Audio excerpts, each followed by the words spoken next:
Interactomes. This is the non-covalent interactions that function within a cell. Nobody knows how a viable cell emerges from massive combinatorial complexity of its molecular components. And of course, nobody's ever synthetically mimicked it. An interactome is the whole set of molecular interactions in a particular cell.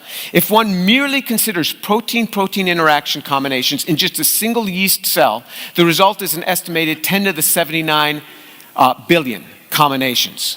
That's estimated by these folks at Johns Hopkins and Brussels, all right? That's not my estimation. These are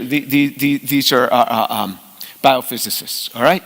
So just to give you an idea of how big that number is, that's 10 to the 90th is the number of elemental particles in the universe. That's 10 to the 90th. This is 10 to the 79 billion. That's a big, big number.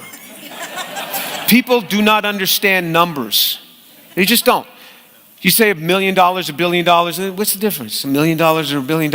Well, let me put it in a way that you understand. 1 million seconds is 11 days. So you ask somebody, will you marry me? I'll tell you in 1 million seconds. Okay. If they say 1 billion seconds, that's 32 years. All right? You feel that now? 1 million to 1 billion? And then if they say 1 trillion seconds, that's 32,000 years. Huh?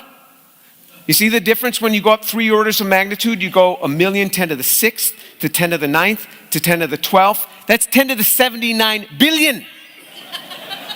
That number's crazy big. That's just in a single yeast cell, the interactions between the non-bonded interactions. So how does the information flow? Information flows through non-bonded interactions through electrostatic potentials, which physicists call a virtual photon. Information goes down these at the speed of light. That depends on ordering between molecules, non-covalent interactions. These have to be all kind of assembled right, and that's why this information, you don't dehydrate cells and rehydrate them and get them to work properly.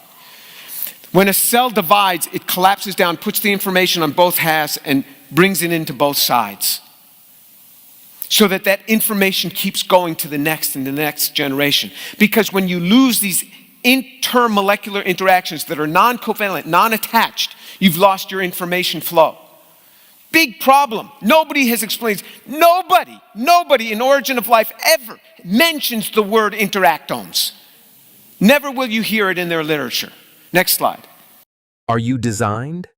Come seek the truth at ageofdesign.org.